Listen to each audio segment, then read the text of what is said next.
Sunrose7 is a heritage boutique hotel from 1890, so it has a really rich history. It's an 18-room establishment with a rather nice riverside garden. My name is Andrzej Czokol and I'm the project manager of the Sunrose7 Heritage Boutique Hotel. We wanted to share the story and the rich history with the guests, so we incorporated it into the architecture. It's also been listed as a heritage protection. That's why we had to keep the facades exactly as they were. So we kind of connected the contemporary with the old traditional part. For instance, we have the marble entrance from one of the oldest Slovenian quarries, Teile. Also, these very tables that we sit at now are made from these same materials, so it kind of links together the history and the tradition of Slovenia from stone, the local Slovenian wood that's used through entire property, and actually all the rest of other materials.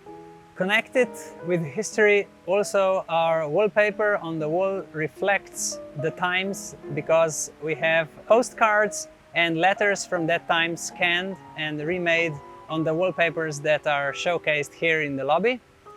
As well as the ceramics on the floor, it's also a traditional pattern from the end of the 19th century. My favorite area of the hotel, I would say, is actually the lobby, because once you step in and you're greeted by sheep and other small details, it kind of makes you feel at home. At Sunrose, we have 5 different categories of rooms. They differ by size and the views, but it's also the story behind each and every of 18 rooms that we have.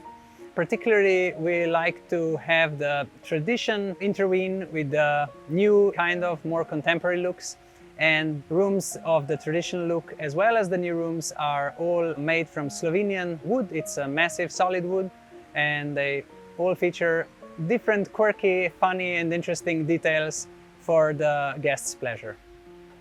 By reconstruction process, we have only selected the materials that were really sustainable with certificates. We were trying to find a great balance with the design as well as the sustainable characteristics.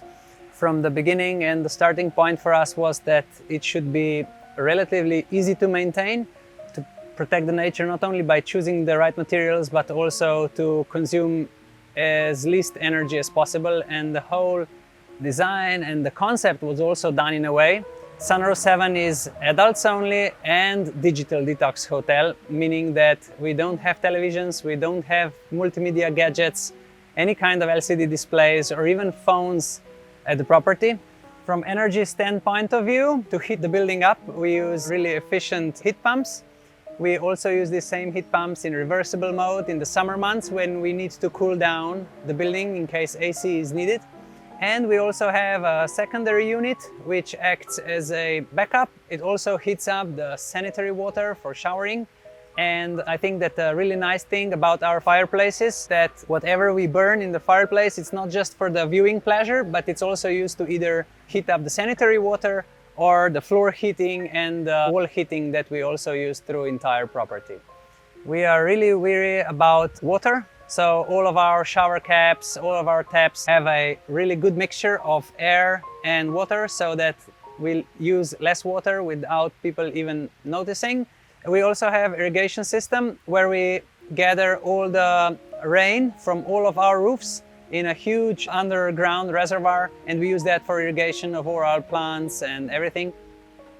Wellness-Villa Zlata, or translated in English, a golden fairy, is really tightly linked with the traditional saying of the golden fairies being the protectors of the wild animals living around Lake Bohinj.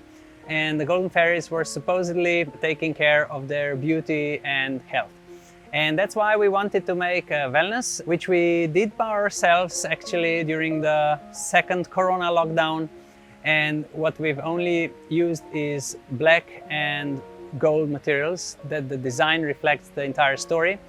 The interesting part of the wood-clad wall is that it's made from 100-plus-year-old furniture, actually picked up from garbage. It's a combination of really nice feeling as well as a history, and making actually something good for the environment, again with upcycling something that's already been left over. With climate protection, I honestly think that it comes down a lot, not only to education and the environment you grow up with, but also down to personal values, which I kind of inherited from my parents and my grandparents, living and being a lot in the nature, moving about, also with sports. Myself, I'm an alpinist, climber, and I also go to the mountains a lot, so I understand that it's really important to try and keep the environment as healthy as possible, to keep it the way it is. And it also reflects down to the businesses I run.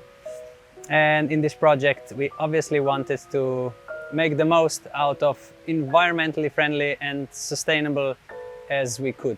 I honestly think we did quite a good job with many of the solutions that we have incorporated in this hotel.